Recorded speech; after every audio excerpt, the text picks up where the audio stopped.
Overcrowded airports, holiday delays, strikes by controllers and misplaced luggage. That's modern air travel for most of us. But what can we expect in the future?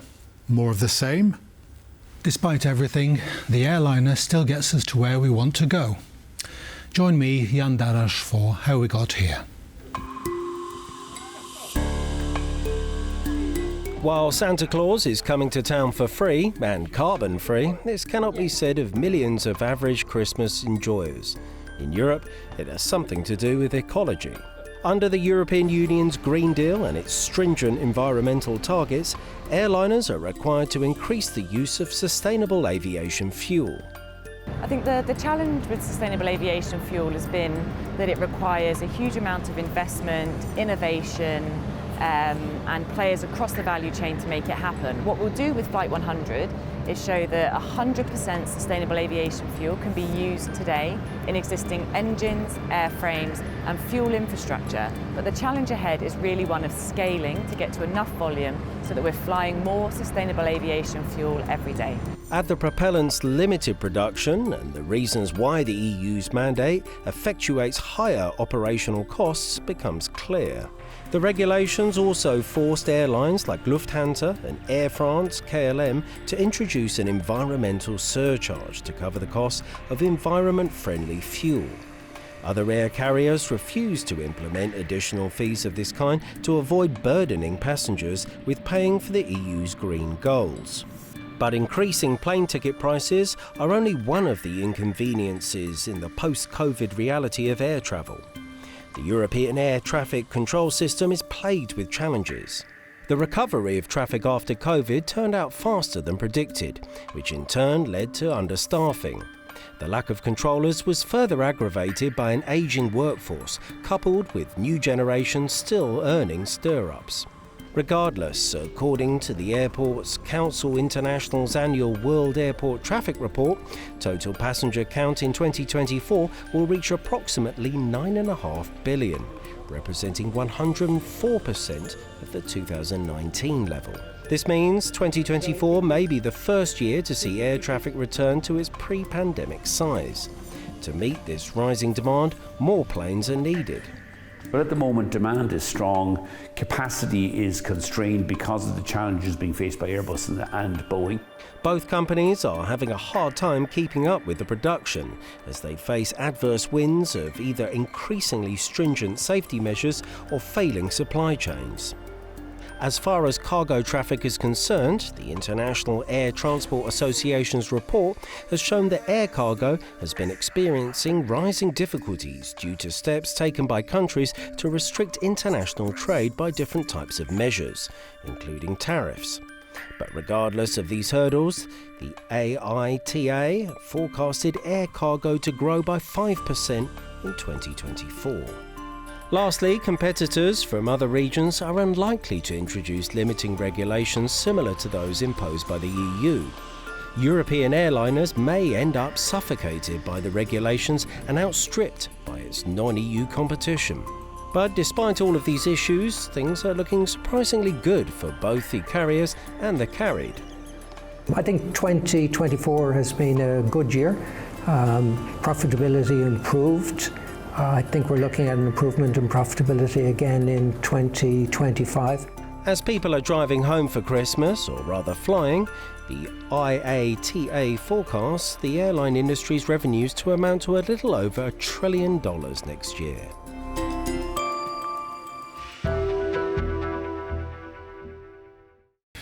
Our guest today is Dr. Paweł Stężycki. He is the director of the Institute of Aviation here in Warsaw. Welcome to the program.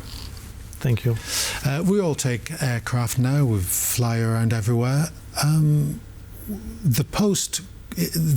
industry seemed to have taken a big hit during the COVID pandemic. And one report, the IATA report of this year, said that the global trade has recovered from that jolt. That is correct. It took us a while, but finally we are at the point where we used to be before the pandemic. People just enjoy flying. We consider this as a part of our freedom of choice. If you would like to spend our holidays, vacation in Greece, we just go to Greece. And this is something natural, something normal at this time being.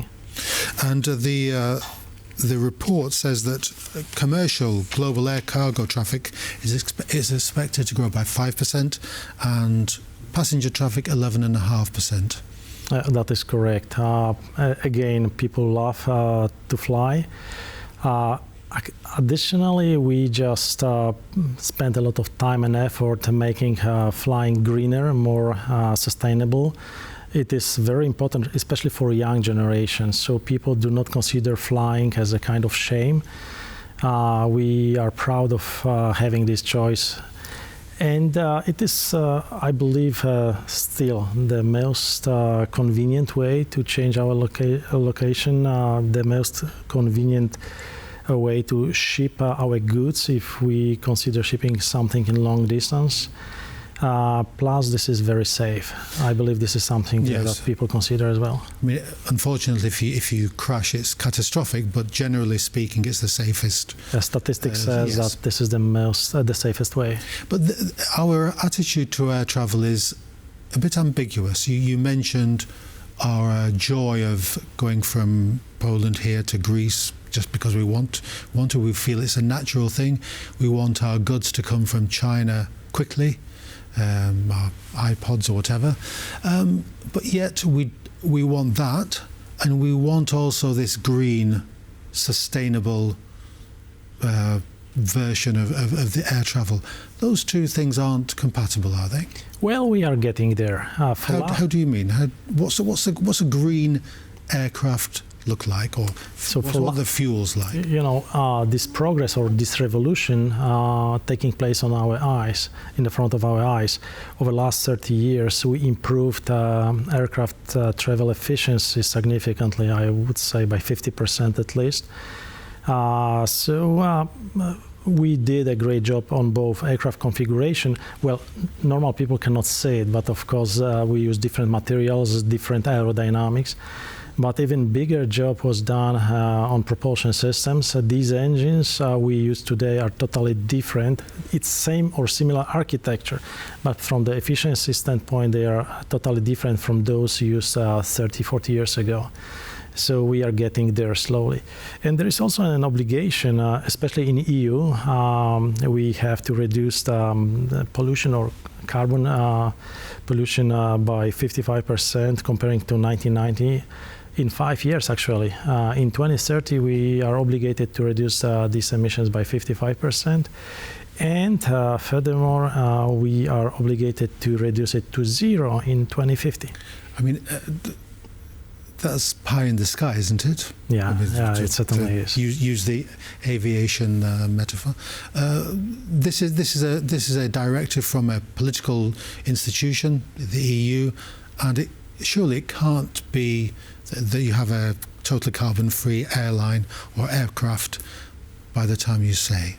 Well, it's just it is a huge challenge, and there is also a big fear about competitiveness, because this obligation is valid only in EU.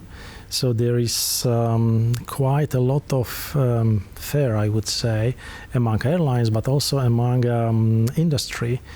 That Europe may lose its competitiveness comparing to China, US, or even Middle East. Let's say big hubs in Middle East, for instance. They may take part of the market from European airlines.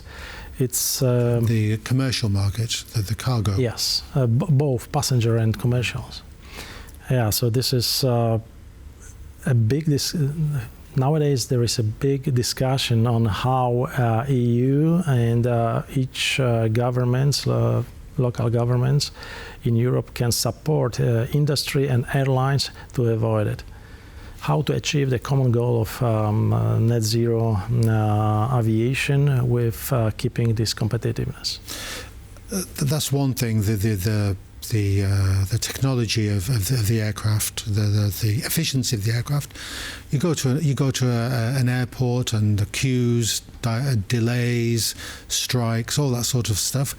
And there's this debate that we touched upon before, the local airport versus the big hub.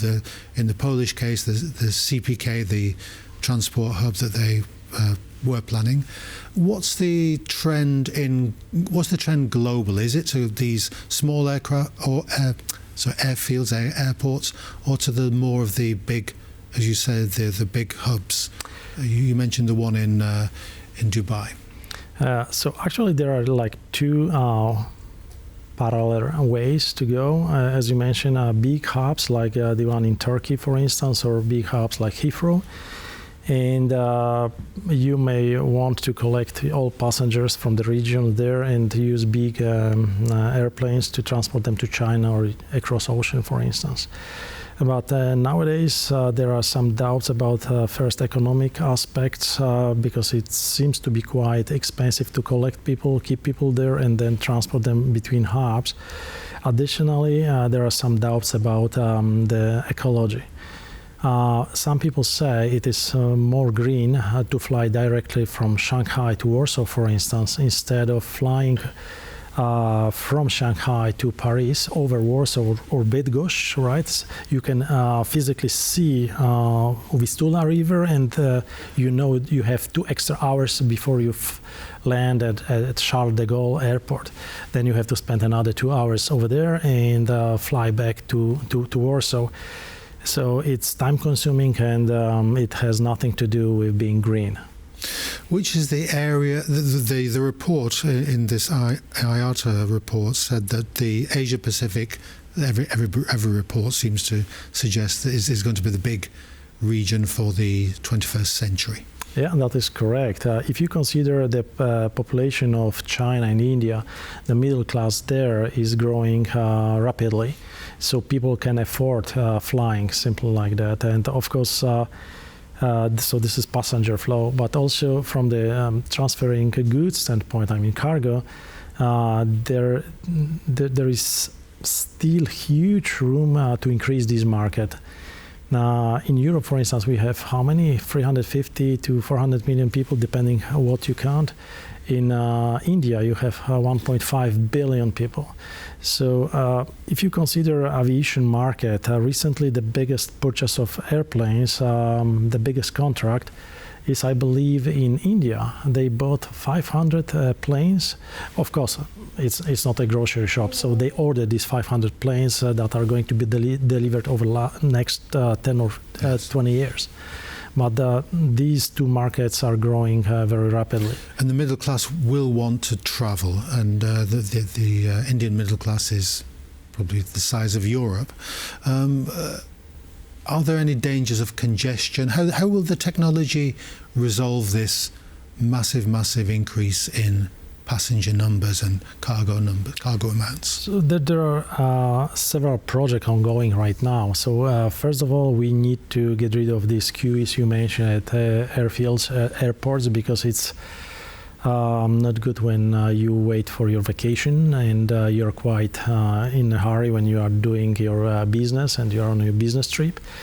But there's also one more obstacle to overcome: the air traffic.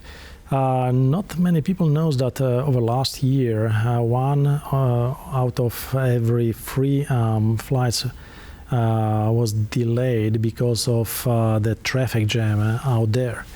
So we are using a lot of digital model right now. People are talking more and more about artificial intelligence to be applied to make this air more efficient, let me put it this way.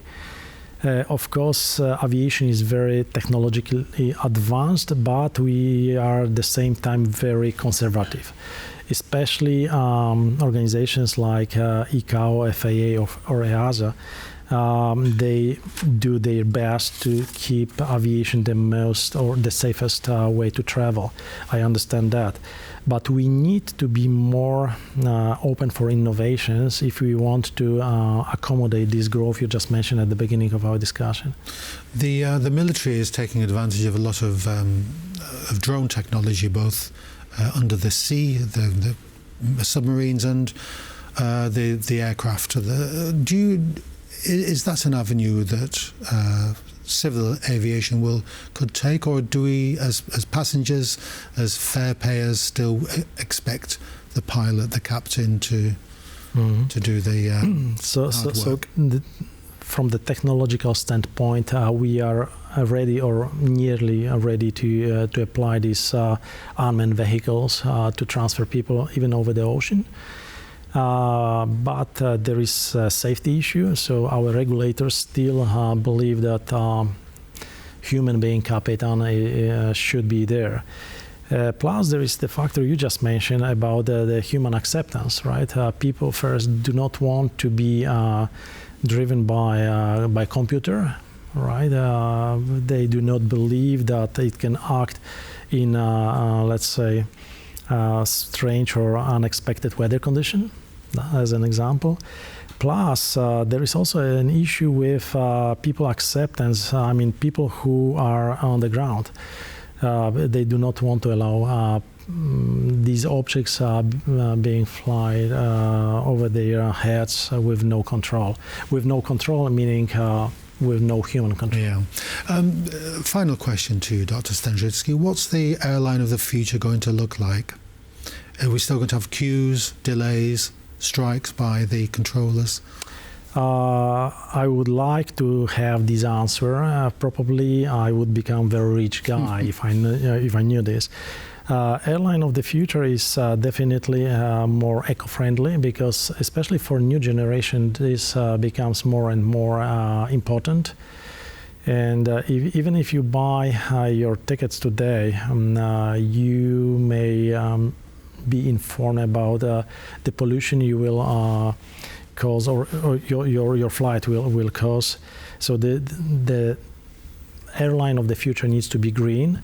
It needs to be profitable because it's business. And so it needs to provide some profits to the owner or to shareholders, right? Definitely. There is no answer if it's. I believe there is room for everybody. So we will still have big airlines like British Airways, Lufthansa, big national carriers, Emirates. Yeah. But also we will have these cheap airlines like Ryan or Wizz Air. So I believe the market will regulate it by itself. Yes, we want to be green and all virtue signaling, but we want to go on our holidays as well.